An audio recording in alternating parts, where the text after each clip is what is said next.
अब स्टार्ट करेंगे हम आपकी जो हिंदी की सेकेंड यूनिट है व्याकरण शिक्षण। 17 नंबर की आपकी ये यूनिट है।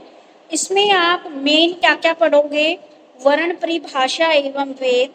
ठीक है, जो आपने आज तक जो हिंदी ग्रामर पढ़ी है वो कंप्लीट आपको यहाँ पे पढ़नी है और 17 मार्क्स की है, जिसमें आपके वर्णों के भेद, परिभाषाएं, शब्दों के भेद, परिभाषाएं, संधि क्या होती है, उच्चारण, वर्तनी, उपसर्ग, प्रत्यय, विकारी, अविकारी, कारक, काल, वाच्य और विराम चिन्ह। ठीक है, ये सारी चीजें आप लोग यहाँ पे पढ़ोगे, निकाल लीजिए। सबसे पहले बात करते हैं हम आपकी जो फर्स्ट है आपका वर्ण परिभाषा एवं भेद। ठीक है, ये वाला टॉपिक। मैम हाँ जी बेटे। मैम मैंने थोड़ा सा 10 मिनट्स के ब्रेक में प्रिपेयर किया है मैम। मैं सब बताऊं थोड़ा सा वर्ण और भेद। हाँ बता ट्राई सकते हो, मैम बिल्कुल। ट्राई करती हूँ। Okay ma'am. तो आज हमारा न्यू यूनिट है व्याकरण शिक्षण। व्याकरण शिक्षण का देखो क्या मतलब होता है। मतलब शिक्षण हम इस चैप्टर में पढ़ने वाले हैं कि हम ऐसी शिक्षा ग्रहण करेंगे जो व्याकरण से रिलेटेड होगी। तो हमारा सबसे पहला टॉपिक आता है इसके अंदर 2.1। ठीक है, 2.1 117 पेज पे 2.1 वर्ण। मतलब वर्ण क्या होते हैं और परिभाषा एवं भेद। तो सबसे पहले हम परिभाषा समझेंगे कि परिभाषा क्या होती है, फिर हम परिभाषा के भेद होते हैं। तो भेद जो होते हैं वो 9 प्रकार के होते हैं। चलिए स्टार्ट करते हैं। तो सबसे पहले वर्ण की परिभाषा देते हुए उनके भेदों का प्रकाश डालिए। ये आपकी बुक के अंदर क्वेश्चन है। तो सबसे पहले हम पढ़ेंगे कि वर्ण की परिभाषा मतलब वर्ण क्या होता है। देखो भाषा भाषा की जो सबसे छोटी इकाई होती है ना, जिसको हम ध्वनि बोलते हैं, उसी को हम वर्ण बोलते हैं। मतलब भाषा की सबसे छोटी इकाई को ध्वनि कहते हैं, इसी ध्वनि को वर्ण कहा जाता है। जैसे कि भाषा की सबसे छोटी इकाई मतलब जो मिलकर नहीं बने, जिनके टुकड़े नहीं हो सकते, जैसे कमल है। कमल को का म प्लस मा प्लस ला लिख सकते हैं। लेकिन जो भाषा की सबसे छोटी इकाई होगी ना, वर्ण, उसको हम कभी तोड़ नहीं सकते, उसके टुकड़े नहीं कर सकते। जैसे कि आपकी बुक में एग्जाम्पल दे रखा है उदाहरण के रूप में, का को हम टुकड़े नहीं कर सकते। म, चा, प, ट, ल, अ, बड़ा आ। ठीक है, तो इनके हम कभी टुकड़े नहीं कर सकते। लेकिन जैसे अगर कमल हुआ तो हम कमल के टुकड़े कर सकते हैं। ठीक है, तो वर्ण क्या होते हैं। वर्ण जो भाषा की सबसे छोटी इकाई इकाई होती है, जिसको ध्वनि कहते हैं और जिनके हम क्या करते हैं, टुकड़े नहीं कर सकते। ठीक है, तो इसको हम बोलते हैं वर्ण। कि वर्ण होते क्या है। अब देखिए वर्णों का महत्व क्या होता है। तो सबसे पहले देखो, वर्ण जो होते हैं ना, वर्ण भाषा की वो नींव होते हैं या फिर भाषा का वो मूल आधार होते हैं जिससे भाषा बनती है। मतलब भाषा, वर्ण के बिना, वर्णों के महत्व के बिना कभी भाषा आप बना नहीं सकते। जो लैंग्वेज होती है ना आपकी, उस लैंग्वेज को आप किसके सपोर्ट से, किसकी फाउंडेशन के अकॉर्डिंग बनाते हैं, आप वर्ण के अकॉर्डिंग। ठीक है, भाषा को सीखने से पहले हमें क्या सीखना पड़ता है, वर्ण सीखना पड़ता है। ठीक है, और अगर हमें वर्णों का सही उच्चारण करना है ना, तो हमें क्या करना होगा, हमको सबसे पहले वर्णों का जो कार्य है उसको सीखना होगा। अब देखो वर्णों के ना दो मुख्य भेद होते हैं, एक होता है स्वर, फिर एक होता है व्यंजन। तो स्वर जो होते हैं ना, ये वे वर्ण हैं जिनके उच्चारण बिना किसी दूसरे वर्ण की मदद के हो जाते हैं। देखो स्वर, स्वर क्या होते हैं, स्वर ऐसे वर्ण होते हैं जिनके उच्चारण में हमें किसी की मदद नहीं लेने पड़ती। जैसे कि ए, आ, ई, बड़ी ई, ऊ, ऋषि, ए, ओ। ठीक है, मतलब ए को हम आ भी लिख देंगे, फिर और फिर ई को बड़ी ई में कन्वर्ट कर देते हैं, ऊ को बड़ा ऊ हो जाता है, फिर छोटा ऊ हो जाता है। मतलब मात्रा लगनी शुरू हो जाती है। मतलब कि स्वर ऐसे स्वर ऐसे वर्ण होते हैं जहाँ पे हम दूसरे की मदद नहीं लेते, दूसरे व्यंजन की मदद नहीं लेते, ये खुद ही अपना एक क्या करते हैं, चीजें अपनी खुद ही बिल्ड कर लेते हैं। जैसे छोटा आ हुआ ना, तो हम उसको बड़ा आ, वो अपने आप कन्वर्ट हो जाते हैं। ठीक है, अब बात करते हैं व्यंजन की, कि व्यंजन क्या होते हैं। देखो व्यंजन जो होते हैं ना, वो जैसे का वर्ग में ना, का वर्ग में क, ख, ग, ढ आता है आपका। फिर चा वर्ग में जैसे च, छ, झ, ढ आता है। देखो व्यंजन में ना, हाँ, इसके अंदर देखो इन्होंने बोला है कि व्यंजन में ना जिन वर्णों के उच्चारण बिना किसी दूसरे वर्ण की मदद जिन वर्णों का उच्चारण करने के लिए स्वर की मदद लेनी पड़ती है उसे व्यंजन कहते हैं। व्यंजन में ना हमें हर किसी की स्वर की मदद लेनी पड़ती है। स्वर मतलब जब आप का वर्ड बोलोगे ना, का में आ का स्वर आता है, ख ख में भी आ का स्वर आता है, ग में भी आपका आ का स्वर आता है। व्यंजन में जिसमें आपको व्यंजन में आपको किसी वर्ण की मदद लेनी पड़ रही है, ठीक है, उसको हम क्या बोलते हैं, व्यंजन बोलते हैं। अब अगर आप क्या करोगे, जैसे क बोलोगे ना तो का में आ का आ रहा है, फिर चा वर्ग में अगर आप जाओगे बुक के अंदर तो चा में भी आ, मतलब कोई भी साउंड आती है लास्ट में, और साउंड जो होती है ना बेसिकली वो आ की होती है, तो उसे हम स्वर, स्वर में हम क्या कर रहे थे कि स्वर में आपकी मात्रा अपने आप बिल्ड हो रही थी, लेकिन व्यंजन में आपका स्वर हेल्प ले रहा है, ठीक है। तो ये थे दो भेद। अब देखो इसके अंदर बात करते हैं, सॉरी, ये थे आपके वर्णों का महत्व जो हमने दो पार्ट्स में भेद में पढ़ा था। अब देखो इसके अंदर आपकी बुक के अंदर पेज नंबर 119 पे आता है कि वर्णों के कितने भेद होते हैं। तो देखो वर्णों के 9 भेद होते हैं। सबसे पहले आता है इसके अंदर आपका कठस्थ्य। कठस्थ्य, तो कठस्थीय जो होता है ना, देखो इसमें होता है ऐसे स्वर होते हैं जो गले से इनका उच्चारण होता है, जैसे कि अह, ठीक है, मतलब आप जो भी वर्ड बोलोगे वो आपके गले से उच्चारण, जिन स्वर का उच्चारण कंठ या कोमल तलु से हो, मतलब आपके कंठ से, आपके गले से हो रहा है, कठस्थीय, ठीक है, उसको हम बोलते हैं कठस्थीय। फिर आता है इसके अंदर सेकंड आपका तलव्य। तलव्य को पलाटल बोलते हैं इंग्लिश में, ठीक है, मतलब जिन स्वरों का उच्चारण स्थान तलु से हो, मतलब मुंह के, आपकी टंग होती है ना, आपकी टंग को टच कर रही है, जैसे ई, ठीक है, जब आप ई का आप उच्चारण करोगे तो आपकी टंग ना जो आपका अपर जो फेस होता है उसको टच करता है, ठीक है। फिर आता है मूर्धन्य, जिसको हम सिब्रल बोलते हैं। देखो इसको जब हम उच्चारण करते हैं ना, तो ये जो होता है आपका, जिस स्वर का उच्चारण मृदु से किया जाता है उसे मूर्धन्य कहते हैं। मुख्य वृंग की ऊपरी छत के माध्यम से जो सबसे ऊंचा स्थान है, देखिए इसके अंदर क्या होता है आपका, जैसे श्रा होता है, जैसे ऋषि, इसमें आप जब अपनी टंग से उच्चारण करते हो ना तो आपकी टंग क्या होती है, थोड़ी सी मॉडिफाई, मतलब मुड़ जाती है, मतलब इन द सेंस, मतलब जीभ ऊपरी मुड़ती है, मतलब मूर्धन्य में। देखिए जो कंठस्थ्य था ना उसके अंदर आप गले से उच्चारण कर रहे हो, जैसे ए आ। तलव्य जब आपका आया तो मुंह, जो आपका तलु है, जो आपका जो मुंह है, उससे क्या हो रहा है, आपकी जीभ जब सिर्फ टच हो रही है, जब आपकी टंग टच हो रही है, जैसे ई। और मूर्धन्य में होता है कि आपकी जो टंग हो रही है वो थोड़ी सी मुड़ रही है, ठीक है। फिर आता है इसके अंदर औषध। औषध, ये सॉरी मेरे तो ना उसमें क्या बोलते हैं थोड़ी सी, जिसको हम इंग्लिश में लैब्रियल बोलते हैं। तो इसके अंदर क्या होता है आपका, इसमें आपकी जो टंग होती है वो होंठ से टच होती है। जिन स्वरों के उच्चारण से दोनों ओष्ठों की सहायता ली जाती है, ओष्ठ्य मतलब होंठ, ठीक है, ये औषधि कहलाते हैं। जैसे उ ओ दो, मतलब आप क्या कर रहे हो, अपने जो आपकी लिप्स है ना उनसे आप उच्चारण कर रहे हो। फिर आता है इसके अंदर आपका नासिक। नासिक माने नसल।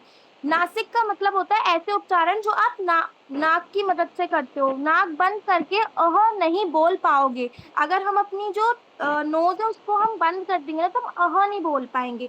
तो नासिक मतलब जो ऐसे शब्द जिनका हम उच्चारण हमारी नासिका से करते हैं, मतलब नाक से। फिर आता है कंठ तालव्य। कंठ तालव्य मतलब आप यहाँ पे क्या कर रहे हो, जिन स्वरों के उच्चारण कंठ और तलु दोनों स्थानों के एक साथ होते हैं, मतलब कि आप गला और तालु दोनों, मतलब आप ना गले को भी उपयोग कर रहे हो और अपना जो फेस है उसको भी उपयोग कर रहे हो, जैसे कि ए और ए, ठीक है। फिर आता है इसके अंदर आपका कौष्ठस्य। कौष्ठस्य मतलब जिन स्वरों के उच्चारण से कंठ और औष्ठ्य दोनों स्थानों में एक साथ होते हैं, मतलब आप गला और होठ दोनों, जैसे ओ, मतलब आपने गले का भी प्रयोग कर रहे हो और अपने लिप्स का भी प्रयोग कर रहे हो, मतलब जब आप ओ बोलते हो ना तो आपका गला और आपके होठ दोनों काम करते हैं, ठीक है। फिर आता है दंत्यो सॉरी थोड़ी स्पेलिंग में गलत हो रही हूँ मैं।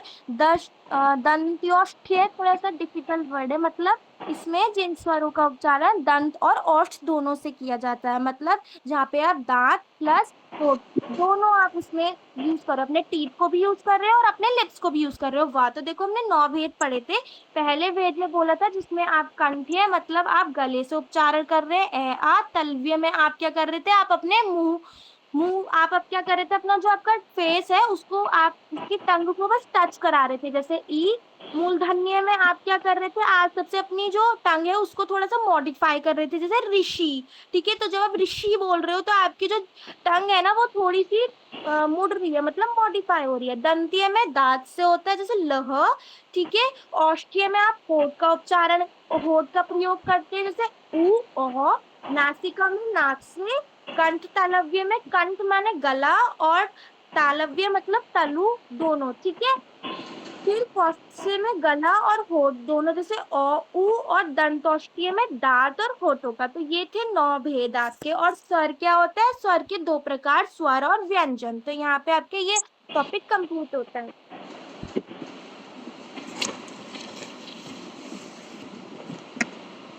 क्लियर है बेटा? देखो आपने ना ये सारी चीजें पढ़ रखी हैं। जब आपने वर्ण क्या होते हैं अभी बताया सिद्धि ने, छोटी से छोटी ध्वनि जिसके आगे टुकड़े ना हो सके। फिर आपने वर्णों के बाद आपने स्वर पढ़े, व्यंजन पढ़े, कुछ स्वर होते हैं कुछ व्यंजन होते हैं, और अभी इन्होंने बताया उच्चारण के आधार पर व्यंजनों का वर्ग भेद, ये इंपॉर्टेंट है। और सीटेट में भी इससे आपका क्वेश्चन बनता है। आपको कोई भी वर्ण दे देंगे, ठीक है, और बोल देंगे, आपको 4 ऑप्शन दे देंगे कि ये किसके अंदर आता है, कंठस्थ के अंदर आता है, मूर्धना के अंदर आता है, ओष्ठ के अंदर आता है, या फिर तालव्य के अंदर आता है। ठीक है, कोई भी एक वर्ड दे देंगे, इसमें से एक क्वेश्चन पक्का आता है आपका सीटेट में। अब बेटा बात करते हैं हम स्वरों की। सीधी ये नहीं बताया ना, स्वर ये 3 प्रकार के होते हैं, हर्षव स्वर, दीर्घ स्वर और तो मैम मैम ठीक वो है। 10 मिनट्स थे ना, तो जितना मुझसे प्रिपेयर हो पाया खुद से उतना मैम मैंने पढ़ के कर लिया। ओके ओके, नो प्रॉब्लम बेटा। देखिए, अब जो आपके वर्ण होते हैं हिंदी वर्णमाला में, आपके स्वर और व्यंजन 2 तरह के आप वहां पे करते हो, स्वर करते हो, व्यंजन करते हो, और एक संयुक्त व्यंजन होते हैं। ठीक है, स्वर क्या होते हैं, जिन ध्वनियों के उच्चारण में आपको, या जिन ध्वनियों का उच्चारण अन्य ध्वनियों की सहायता के बिना किया जाता है उनको क्या बोलते हो, आप स्वर बोलते हो। और स्वर आप ए अनार से लेकर आपके औ से औरत तक, ये सारे क्या होते हैं, आपके स्वर होते हैं। ठीक है, उसके बाद आपके स्वर जो होते हैं, स्वर का भेद इन्होंने बताया है कि स्वर के भी आगे हमारे अलग अलग टाइप के होते हैं, जिसमें आप हर्षव स्वर, दीर्घ स्वर और प्लुत स्वर जिसको बोलते हैं। हर्षव जिनको उच्चारण करने में हमें एक मात्रा का ही समय लगता है, जैन के जिनमें बिल्कुल कम समय लगता है, ई उ री। ठीक है, और आपका ए ई उ री। दीर्घ स्वर जिनके उच्चारण में हमें थोड़ा सा ज्यादा समय लगता है, बड़ी ई, बड़ा ऊ, ए ऐ ओ औ, ये वाले। प्लुत स्वर वे होते हैं जिनको 2 या 2 से अधिक समय उच्चारण में और सबसे ज्यादा समय लगता है, 2 या 2 से अधिक मात्राओं का समय लगता है, उसे प्लुत स्वर कहते हैं। ठीक है, तो स्वर के तो ये भेद हैं, और आपने बचपन से आज तक पढ़े भी होंगे, हर्षव स्वर, दीर्घ स्वर, प्लुत स्वर। ठीक है, उसके बाद इन्होंने बताया है आगे, ये होठों की आकृति के आधार पर, जीवा के मुख है, ये वाले नहीं करना, जीवा की सक्रियता के आधार पर। आगे आ जाओ आप, क्वेश्चन नंबर 8, अनुनासिका स्वर किसे कहते हैं। ठीक है, अनुनासिका स्वर वे होते हैं जहां पर आपको मुख और नाक दोनों होते हैं। ठीक है, यानी कि जहां जिनके ऊपर, वे स्वर जिनके ऊपर चंद्र बिंदु का प्रयोग किया जाता है वे अनुनासिका स्वर कहलाते हैं। उसके बाद आते हैं आपके निर्नुनासिका स्वर किसे कहते हैं, जिसमें केवल मुखी होता है, वे स्वर निर्नुनासिका कहलाते हैं, अभी कभी इत्यादि। जपित स्वर, जब किसी रोगी या दुर्लभ व्यक्ति द्वारा किसी स्वर का उच्चारण किया जाता है तो उसे निकलने वाली जो कम घर्षण कर पाता है उसी को क्या है, जैसे फुसफुसाहट, धीरे धीरे बिल्कुल बोलना, वो जपित स्वर कहलाते हैं। ठीक है, इसमें मेन आपको क्या करना है, वर्ण क्या है, स्वर किसे कहते हैं, व्यंजन किसे कहते हैं, उच्चारण के आधार पर स्वरों के भेद, उच्चारण के आधार पर व्यंजन के भेद, स्वर और व्यंजन में अंतर स्पष्ट कीजिए। इस पेज पे से जस्ट यही क्वेश्चन आपको करने हैं और एक्स्ट्रा इस पे से नहीं करने। क्लियर है?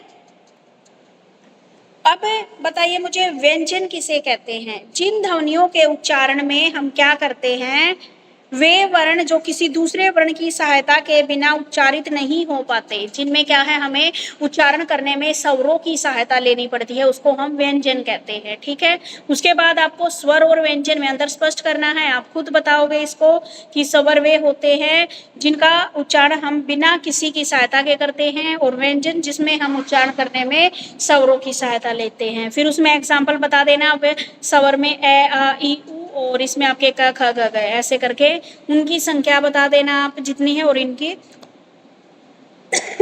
जो संख्या वो बता देना। उसके बाद व्यंजन के भेद अभी आपको सिद्धि ने बताए हैं। कंठस्थ है जिसको बोलने में हमारी गले से आवाज निकलती, जैसे क, गले से आ रही है आवाज। जिन व्यंजनों का उच्चारण करने में हमारे गले से आवाज आती है उसको कंठस्थ बोलते हैं। इसमें आप कैसे कबूतर वाली पूरी लाइन इसके अंदर आ जाएगी। तालव्य, तालु, जिसमें बोलने में हमारी जो जीभ है वो टच करती है, त थ द, ठीक है, हमारी जीभ टच कर रही है। मूर्धना, जिनके उच्चारण में जीवा मूर्धा को स्पर्श करती है, ट, जिसमें मूर्धा मतलब जो आपकी जीभ है ऊपर की तरफ, ऊपर वाला जो हिस्सा है आपका मुंह का उसको टच कर रही है, ट ठ ड। ठीक है, वर्ष से कौन से होते हैं? जिसमें जीवा आपके दांत के मसूड़ों को स्पर्श करती है, न ल, ठीक है, यानी कि आपके मसूड़ों को टच कर रही है आपकी जीभ। दंत है जिसमें दांत को स्पर्श करती है, त थ द ध, ठीक है। ओष्ठ है जिसमें आपके दोनों होठ आपस में स्पर्श करते हैं, ठीक है। इसमें आ गया प फ ब, आपके होठ क्या कर रहे हैं, आपस में टच कर रहे हैं एक दूसरे को। स्वर यंत्रमुखी, जो आपकी क्या है, जो श्वास नलिका होती है वहां से जो ध्वनि निकलती है उसको स्वर यंत्रमुखी। ह की आवाज हमारे बिल्कुल यहाँ से गले से निकल के आती है। दंतोष्ठ है जिसमें दांत और होठ दोनों का, तो इस प्रकार से क्या है ये आपको करने हैं।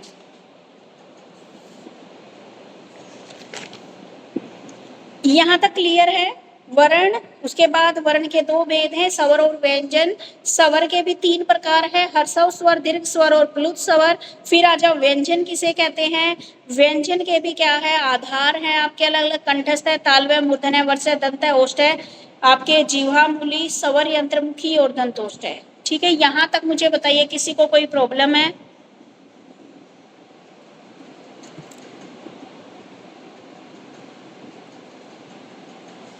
बस एक सिद्धि को, दिया को, सुप्रिया, बस 3 बच्चों को समझ में आया है, नाजिया को भी आ गया।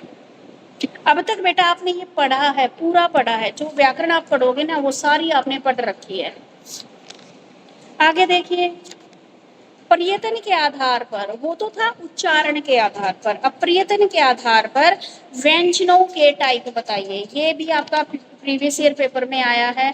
इसमें वही आगे स्पर्शी व्यंजन, अंतस्थ, स्पर्श संघर्षी, संघर्षी, पार्श्विक, लुंठित, उत्क्षिप्त, ये हो सकता है आपका थोड़ा नया टॉपिक हो। ठीक है, स्पर्श व्यंजन उन ध्वनियों को कहा जाता है जिनके उच्चारण में दोनों होठ आपस में क्या करते हैं, स्पर्श करते हैं, उनको हम स्पर्श व्यंजन बोलते हैं। ठीक है, दोनों होठ प फ ब भ म, ठीक है, स्पर्श व्यंजन इन्होंने कई सारे लिखे हैं। स्पर्श व्यंजन 5 भागों में इनको बांटा गया है। अंतस्थ है जिसके वर्णमाला के बीच स्थित होने के कारण, जिनको क्या है, वर्णमाला के बीच में स्थित होने के कारण उनको अंतस्थ है, अंतस्थ यानी कि बीच का बोलते हैं। स्पर्श संघर्षी, कोई भी उच्चारण एक दूसरे को स्पर्श करके जब निकलने में आंशिक रुकावट उत्पन्न करता है, छ छ यानी कि थोड़ी सी रुकावट पैदा होती है, आपको बोलते हो तो उसको स्पर्श संघर्षी बोलते हैं। संघर्षी कौन से होते हैं, दो वांग एक दूसरे से मिलकर मार को इतना संग्रह कर देते कि बाहर निकलने के काफी संघर्ष करना पड़ता है। ठीक है, उसको संघर्षी, यानी कि जिन वर्णों को बोलते वक्त आपको बहुत ज्यादा एफर्ट लगानी पड़ती है उसको संघर्षी बोलते हैं। पारस्परिक, जिनके उच्चारण में जीभ की नोक मूर्धा को छूती है, यानी कि जीभ की नोक आपके ऊपर लगती है, यानी कि वही है जो पीछे वाला है, थोड़ा सा नाम चेंज कर दिया है। लुंठित, जीवा की नोक बेलन की भांति लुढ़क जाती है, र। उत्क्षिप्त, जीवा की नोक तालू को झटके से छूकर जाती है, ढ ढ। हाँ, तो ये उत्क्षिप्त कहलाते हैं। ठीक है, तो ये प्रयत्न के आधार पर है। स्पर्श, जिसमें हमारे दोनों होठ स्पर्श करते हैं, बोल के देख लेना। अंतस्थ जो वर्णमाला के बीच में है, ये रेलेव है। स्पर्श संघर्षी, जिनको स्पर्श करने में, जैसे होठ को स्पर्श करने में या उसको निकलने में थोड़ा टाइम लगता है, रुकावट पैदा होती है। संघर्षी, जिसको क्या है, वे वर्ण जिनको बोलने में ज्यादा एनर्जी लगती है, हमारे इसको संघर्षी बोलते हैं। पारस्परिक, पारस्परिक, जिनको बोलने में आपकी जीभ की नोक है जो आपके अंदर के मुंह को टच कर रही है। लुंठित, जिनको आपकी जीभ बोलते वक्त उल्टा हो जाती है, र का बोलते वक्त। ठीक है। उत्क्षिप्त क्या होते हैं, जीवा जो नोक है, तालू की नोक, उसको एकदम से दांतों पर बाहर एकदम से झटके से पीछे लेके जाती है, अड़। ठीक है, बोल के देख लो साथ में। उसके बाद है स्वर तंत्रियों के आधार पर व्यंजनों के कितने भेद होते हैं। स्वर तंत्रियों के आधार पर व्यंजनों के दो भेद होते हैं, घोष और अघोष। घोष और अघोष जो आपके वर्ड है, इनमें से भी आपका सीटेट, एचटेट, जो भी आपका टेट का एग्जाम है उसमें से आता है। आपको वर्ड दे दिए जाते हैं, आपको ये बताना है कि आपके घोष वर्ड कौन से हैं और अघोष वर्ड कौन से होते हैं। घोष, जिन व्यंजन उच्चारण स्वतंत्रियों में कंपन होती है, जिनके जिनको उच्चारण करते समय कंपन पैदा होती है हमारे अंदर। इसमें क्या है, आपके व्यंजन वर्गों के अंतिम तीन यानी ग घ, आप देखो कै ख ग ग लिखते हो ना, पूरे वर्ण लिख लो आप। कै वाली लाइन, छ वाली लाइन, टे वाली लाइन, तय वाली लाइन और पै वाली लाइन। तो इसमें जो लास्ट के तीन वर्ड होते हैं ना, जैसे कैसे कबूतर, खैसे खरगोश, गैसे गमला, घैसे घर, अड़े खाली, तो गैसे गमला, घैसे घर, अड़े खाली, ये तीन लास्ट के जो तीन है पूरी लाइनों में, वो तो होते हैं घोष। और शुरू के दो जो वर्ड होते हैं उनको बोलते हैं हम अघोष। ठीक है, ये याद रखना।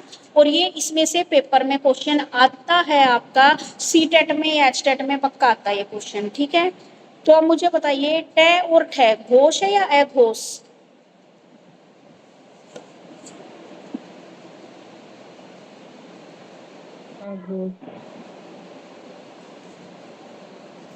क्या है भाई?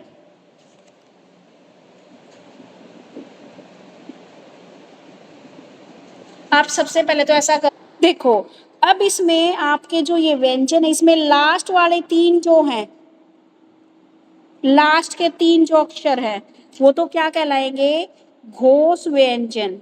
और शुरू के दो अक्षर हैं ये वाले क्या कहलाएंगे, अघोष व्यंजन।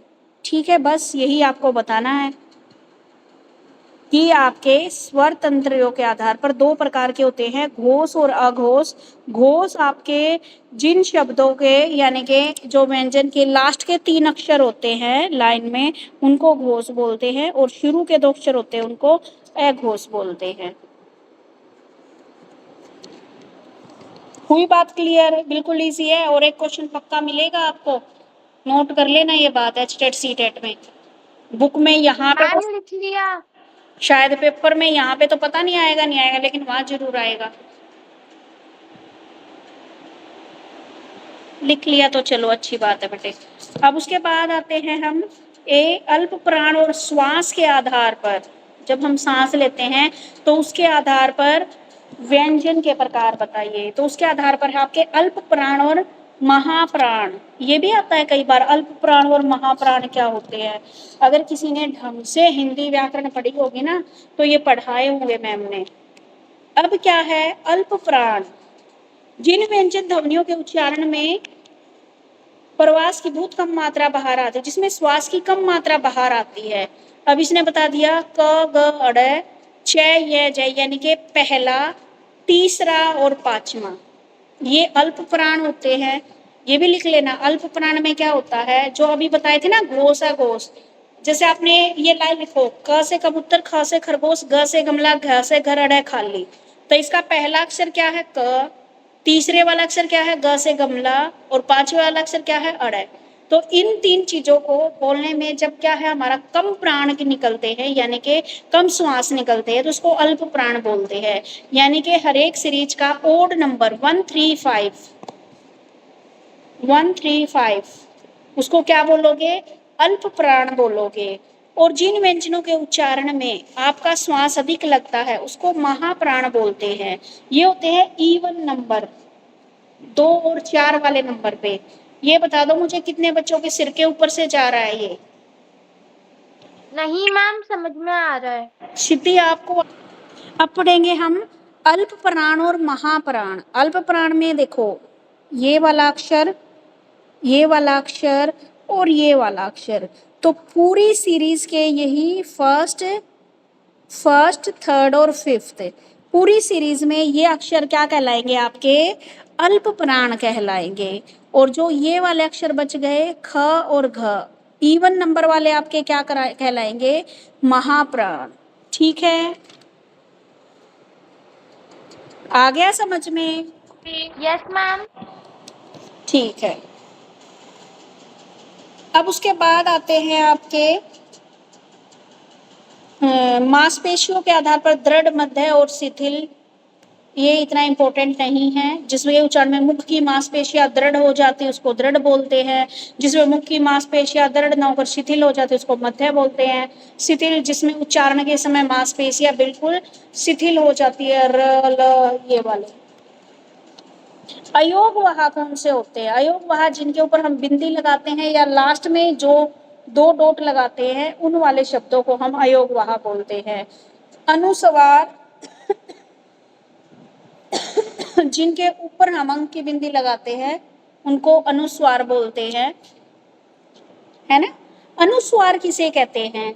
अंग से जो अंगूर लिखते हो आप, अयोगवाह को अनुस्वार, यानी कि जब आप अक्षर लिखते हो उसके ऊपर बिंदी लगाते हो तो वो क्या कहलाता है? आपका अनुस्वार कहलाता है। ठीक है। अनुनासिका जहां पर आप चंद्र बिंदु लगाते हो, अयोगवाह में दोनों आ जाते हैं। अयोगवाह में आपका अनुस्वार और अनुनासिका दोनों को शामिल किया जाता है, जिसमें अंक की बिंदी और आपका पीछे वाला जो है, सॉरी चंद्र बिंदु वहां पे नहीं आता, आपका जो लास्ट में जो 2 डॉट लगाते हो आप, एह खाली जो लिखते हो, ठीक है, हलंत जिसको आप संस्कृत में बोलते हो, वो अयोगवाह में आते हैं। अनुस्वार में अंक की बिंदी लगाती है, अनुनासिका में चंद्र बिंदु आप लगाते हो। ठीक है, और उसको विसर्ग भी आप बोलते हो, है ना? विसर्ग, पीछे जो 2 डॉट हैं आपके, जैसे लिखते हो अतः, मनस्तति, दुख, इस टाइप के। उसके बाद आता है आपका अक्षर किसे कहते हैं? संयुक्त व्यंजन किसे कहते हैं? संयुक्त व्यंजन जो अलग अलग व्यंजनों को जोड़कर बनाए जाते हैं। क जमा में क्षत्रिय, त जमा में रे त्रय, श जमा में रे श्रेय। ठीक है, ऐसे अक्षर किसे कहते हैं? छोटी से छोटी इकाई जिसका उच्चारण वायु के एक झटके से होता है उसको अक्षर कहते हैं। आ जा खा पी, ठीक है, इसको अक्षर। बलाघात किसे कहते हैं? जब आप बोलते समय अपनी बात को इफेक्टिव बनाने के लिए कभी आप क्या है लाउडली बोल रहे हो, कभी आप क्या है धीमे बोल रहे हो, ठीक है, तो आपके इस स्टाइल को हम क्या बोलते हैं? बलाघात बोलते हैं। ठीक है, शब्दों का उतार चढ़ाव जिसको आप लोग कहते हो। अनुतान का भाषा कौशल में क्या महत्व है?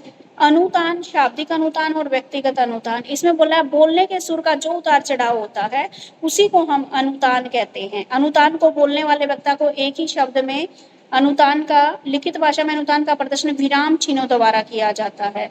जैसे अच्छा, अच्छा अनुतान, यानी कि जैसे आप एक्सक्लामेटरी साइन जिसको बोलते हो इंग्लिश में, उसको यहाँ पे अनुतान बोला गया है आपका। ठीक है, ये शाब्दिक अनुतान में आप एक्सक्लामेटरी साइन का यूज करते हो, और जब आप वाक्य में अनुतान लगाते हो तो उसको आप क्या बोलते हो?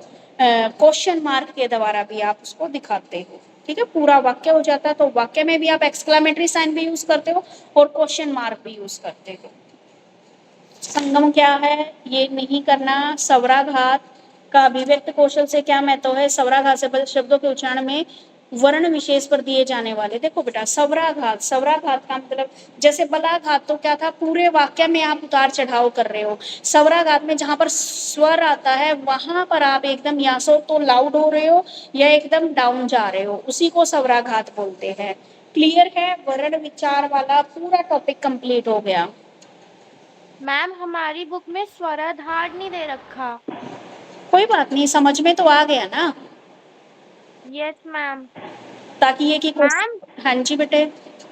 मैम ये जो अक्षर है ना, इसमें अक्षर के भेद, केवल स्वर, स्वर व्यंजन, व्यंजन स्वर, मैम ये करने हैं छोड़ने हैं? नहीं नहीं, इम्पोर्टेंट चीजें करना बेटा। इसमें से आपको करना है वर्ण किसे कहते हैं? वर्ण के दो भेद हैं, स्वर और व्यंजन। इसमें जरूरी नहीं आप यही बुक से करो, आपके पास किसी छोटे बच्चे की बुक हो तो उसमें से भी आप लर्न कर सकते हो, ठीक है, या आपकी कोई ओके मैम। पुरानी पुरानी बुक पड़ी हो ग्रामर की कोई भी, ठीक है, उससे भी आप कर ओके सकते मैम। हो, ठीक है। वर्ण क्या होता है, स्वर क्या होता है, स्वर के भेद हर्षव दीर्घ स्वर और प्लुत स्वर ये वाला। उसके बाद व्यंजन क्या होते हैं, व्यंजन या और स्वर में क्या डिफरेंस है ये। उसके बाद व्यंजन के भाग बताने आपको, उच्चारण के आधार पर व्यंजन के कितने पार्ट है जो आपने कराया था सिद्धि, कंठस्थ है, तालु है, मुद्रण है। और उसके बाद प्रयत्न के आधार पर व्यंजन के आधार। उसके बाद जो घोष अघोष वाले बताए हैं, अल्प प्राण महाप्राण, ठीक है, ये वाला इसमें इंपॉर्टेंट है। एक आता है आपका अनुतान का भाषा कौशल में, अनुतान यानी कि एक्सक्लेमेटरी साइन का क्या महत्व है, ये वाला क्वेश्चन आपको यहाँ पे करना है बस। Okay ma'am. उसके बाद बात करते हैं हम शब्द परिभाषा एवं भेद। शब्द वाला और कंप्लीट कर लेते हैं, संधि फिर कल करेंगे। इसमें तुम्हारा थोड़ा ग्रामर है तो इसमें थोड़ा टाइम लगेगा आपका कंप्लीट करने में, ओके मैम। क्योंकि ग्रामर एक दिन में तो समझ में नहीं आएगी ना आप लोगों को, सिर के ऊपर से जाएगी फिर उसका कोई फायदा नहीं। यहाँ तक बताइए मुझे, क्लियर है सबको? यस मैम, यहाँ तक क्लियर है। उसके बाद आता है नेक्स्ट आपका शब्द परिभाषा। शब्द किसे कहते हैं? वर्णों के सार्थक समूह को हम क्या कहते हैं? शब्द कहते हैं, ठीक है। शब्द किसे कहते हैं? वर्णों का सार्थक समूह। जब वर्णों को आप इकट्ठा करके एक कुछ वर्ड बनाते तो उसी को क्या बोला जाता है? शब्द कहते हैं। जैसे घोड़ा, राजा, हाथी। शब्द भाषा की सबसे छोटी सार्थक इकाई होती है। और शब्द भंडार किसे कहते हैं? यानी कि वोकैबुलरी आप किसे कहते हो? इंग्लिश में वोकैब जिसको बोलते हो, ठीक है। भाषा में प्रयुक्त हो सकने वाले शब्दों के एक बहुत बड़े समूह भंडार को हम शब्द भंडार कहते हैं। क्या किसी भाषा के शब्द भंडार में सही सही गणना की जा सकती है? नहीं, बिल्कुल नहीं की जा सकती, क्योंकि इतने सारे वर्ड होते हैं। अब देखो भाई, शब्द शब्द कितने टाइप के होते हैं यहाँ पर आपके? एक तो 5 टाइप्स। अभी इसमें ना कुछ अलग अलग प्रकार से बता रखे इन्होंने, पहले एकार्थी शब्द बता दिए, लेकिन आपको ऐसे नहीं करना। आपकी जो ग्रामर की बुक है, देखो यहाँ पे आपकी सीटेट की भी, कुछ बच्चों ने सीटेट के फॉर्म भी फिल कर रखे होंगे, ठीक है। यस वो मैम। उनके पास जो ग्रामर की बुक है वहां से करना है आपको, शब्द किसे कहते हैं। उसके बाद आते हैं शब्द के भेद। शब्द के भेद सबसे पहले होते हैं व्युत्पत्ति के आधार पर, ठीक है, जो आप करते हो तत्सम शब्द, तद्भव शब्द, देशी शब्द, विदेशी शब्द, ठीक है, ये वाले आपको करने हैं। रूढ़ शब्द, यौगिक शब्द, विकारी शब्द, अविकारी शब्द, पहले ये वाला टॉपिक करना है। इसमें आपके शब्दों के जो भेद हैं वो आपके शायद 3 टाइप से होते हैं। एक व्युत्पत्ति के आधार पर, एक इसमें बता नहीं रखा अच्छे से आपकी इस बुक में, तो आपको जो भी व्याकरण की बुक आपके पास पड़ी हो ना पहले वाली, तो उसमें से करना ये। अब देखो मैम इसमें तो बहुत ज्यादा टिपिकल दे दिया, मतलब समझ ही नहीं आ रहा, पता नहीं क्या ही लिख दिया है। नहीं नहीं, आप ये ग्रामर में बता तो रही ना, आप जहां से करो ना अपने पुरानी या फिर बच्चों की वो ले लेना ग्रामर की बुक, जो फिर मैम वैसे हमें कौन सी क्लास की बुक में मिल जाएगा ये ये वाले टॉपिक? ये वाले टॉपिक बेटा आपको मेरे ख्याल में 6th 7th तक मिल जाएंगे, 8th तक मिल जाएंगे आपको, ओके मैम। सारे टॉपिक आ जाते हैं और वो इजी भी रहेगा तुम्हारा। Okay ma'am. अब देखो बेटा, व्युत्पत्ति के आधार पर बच्चे जो हैं ये पेज नंबर 36 पे आ जाए जिनके पास मेरे वाली बुक है। पीछे वाले क्वेश्चन बाद में कराऊंगी, क्योंकि सबसे पहले जब हम शब्द वाला चैप्टर शुरू करते हैं तो हमें यही वाला आता है, आपके उत्पत्ति के आधार पर शब्द, उसके बाद आपके दूसरे आधार पर शब्द, उसके बाद लास्ट में एक अर्थी, पर्यायवाची, ये इस टाइप के क्वेश्चन आते हैं। अब देखिए तत्सम शब्द। तत्सम शब्द कौन से होते हैं, ये क्वेश्चन आया हुआ है पेपर में। वे शब्द जो संस्कृत भाषा से जो के तो आपके कहाँ पर यूज करने लगे हम, हिंदी में, उनको क्या बोलते हैं? तत्सम बोलते हैं। इनका भी पेपर में आता है आपका सीटेट में। कीवर्ड तत्सम है, तद्भव है। देसी विदेशी तो हमें तभी समझ में आ जाते हैं। तो तत्सम शब्द कौन से हैं? वे शब्द जो संस्कृत भाषा से ज्यों के त्यों जोड़ दिए गए हैं, जैसे उनको तत्सम शब्द कहते हैं। जैसे आपका पुष्प दे दिया, पुष्प हिंदी में भी पुष्प लिखते हैं, संस्कृत में भी पुष्प लिखते हैं।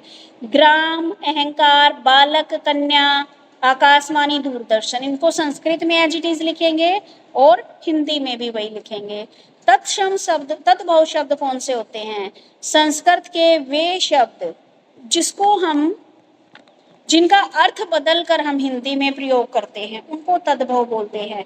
जैसे कर्ण, कान, कान का क्या था? कर्ण जिसको बोलते थे संस्कृत में, उसको हिंदी में कान बोलने लगे। ग्राम में गांव, सप्त को सात, यानी कि तद्भव शब्द वे शब्द होते हैं जो हम संस्कृत के शब्दों में चेंज करके फिर हिंदी में उपयोग करते हैं, तो उनको तद्भव शब्द बोलते हैं। और इतने सारे आपको यहाँ पे करने की जरूरत नहीं है, आपको 2-3 एग्जाम्पल लेने हैं। जैसे गाय, गाय को आप संस्कृत में क्या बोलते हो? गौ।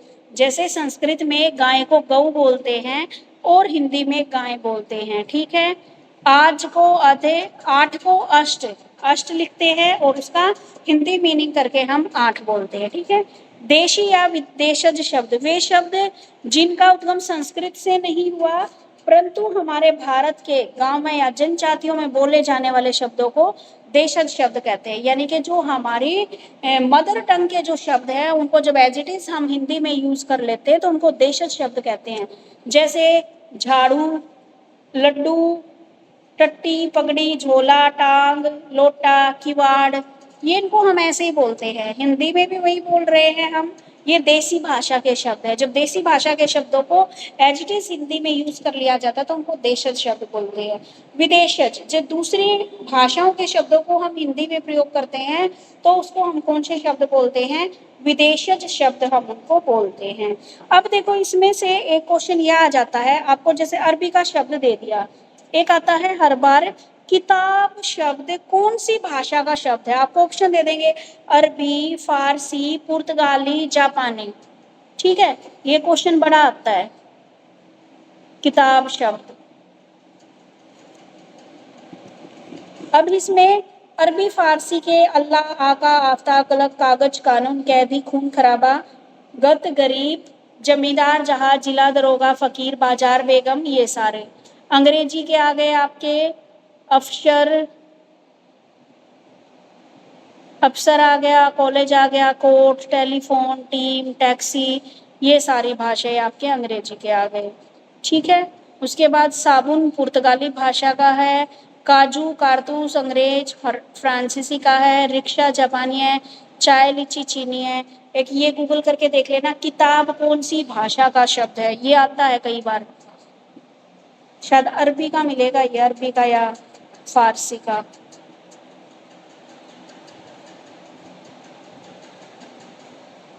में तो यही 4 होते हैं। इसने कुछ अनुकरणात्मक शब्द भी दे दिए जो क्या है, 2 विभिन्न शब्दों से मिलकर बने होते हैं, जिनको आप संकर शब्द भी बोलते हो, ठीक है। जैसे वरस जमा में गांठ, वरस गांठ, किताब जमा में घर, किताब घर, थाने जमा में दार, थानेदार। संस्कृत और विदेशी, रेल यात्री। संकर शब्द क्या होते हैं?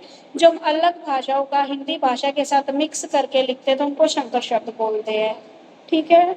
उसके बाद रूढ़ शब्द, यौगिक शब्द, योग रूढ़ शब्द। रूढ़ शब्द वे शब्द जिनका अधिक आर्थिक खंड न हो सके, यानी कि और ज्यादा टुकड़े ना हो सके, दिन, घर, घोड़ा आदि, ये रूढ़ शब्द। यौगिक शब्द जो एक रूढ़ उपसर्ग यानी शब्दों के लगने से बने हैं, जो यौगिक का मतलब जो योग से बने हैं, जोड़ करने पर बने हैं। जैसे पुस्तक जमा में आलय, पुस्तकालय। योग रूढ़ कौन से होते हैं? वे यौगिक शब्द जो किसी अन्य विशेष अर्थ में, जिनको क्या है अगर टुकड़े करे तो अलग अलग जिनका अर्थ निकले, वो योग रूढ़ कहलाते हैं, ठीक है। विकारी शब्द कौन से होते हैं?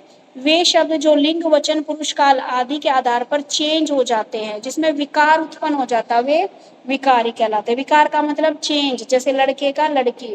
अविकारी जिनका जेंडर, वचन, नंबर और पुरुष काल समय आदि के आधार पर कोई फर्क नहीं पड़ता, वो अविकारी शब्द कहलाते हैं। जैसे आज, आज का कोई फीमेल वर्जन नहीं है। कल परसों ऊपर नीचे ये वही हैं। उसके बाद है आपके वाचक शब्द, वे शब्द जो अपने शब्द कोशीय अर्थ को बोध कराते हैं वाचक शब्द कहलाते हैं। जैसे मैं दिल्ली जाऊंगा, अरे भाई इतने सारे शब्द शब्द देकर हमारा दिमाग घूम गया, बेमतलब के भी दे रखे हैं। मैम हाँ जी। मैम मैंने गूगल किया है, जो किताब शब्द होता है ना मैम, वो अरबी भाषा का है।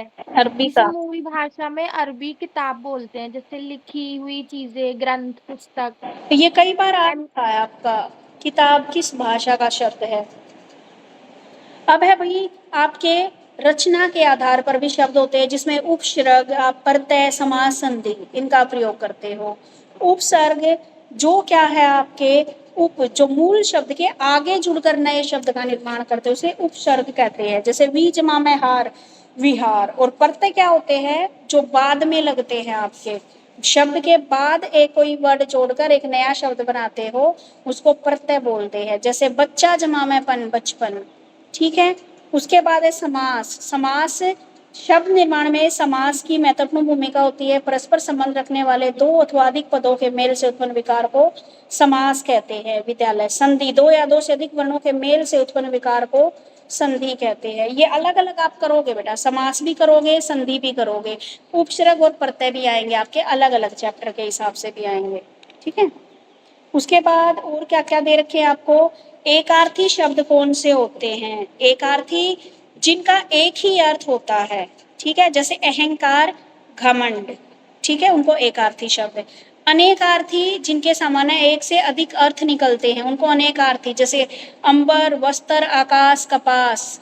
अधर, अंतरिक्ष, निचला होठ, धरती, और आसमान के बीच। समरूपी शब्द जो क्या होते हैं, जिसको आप सिनोनियम बोलते हो। ठीक है। जिनका क्या है, अनेकार्थी शब्दों का एक ही भेद होता है। ठीक है। बस एक वाहन होता है। ठीक है। उसके बाद आते हैं आपके पर्यायवाची शब्द।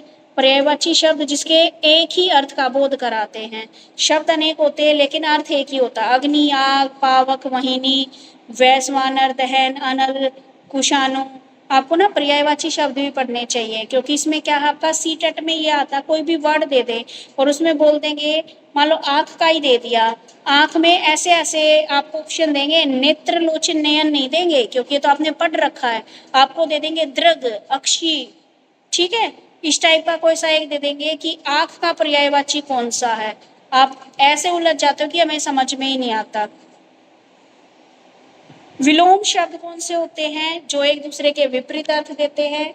जैसे ऊपर नीचे, उसको विलोम शब्द कहते हैं। सामान्य शब्दावली से क्या अभिप्राय है, जो भाषा समुदाय के सभी सदस्य या व्यक्तियों में सामान्य प्रयोग में लाए जाते हैं उसे सामान्य शब्दावली कहते हैं। तकनीकी अथवा पारिभाषिक शब्दावली से क्या अभिप्राय है, जिसमें आप टेक्निकल वर्डों का यूज करते हो। जैसे जुडिशरी, आप हॉस्पिटल। ठीक है। आप टेक्नोलॉजी, ये सारे वर्ड क्या है आपके टेक्निकल वर्ड हैं। अर्ध टेक्निकल शब्दावली क्या होती है, जिसमें आप फुल फॉर्म ना लिख के हाफ लिखते हो। जैसे आपने HBSC की फुल फॉर्म ना लिख के, CBSE की फुल फॉर्म ना लिख के C.B.S.E लिख दिया। ठीक है। आगे ये पढ़ाई दिए उत्पत्ति के आधार पर तत्सम, तद्भव शब्द। क्लियर है भाई। Yes ma'am. आपके पास अगर कोई और ग्रामर की बुक हो तो उसमें से लर्न करना है इनको। Yes ma'am. बच्चे भी बोर होके भागने लग गए क्लास से।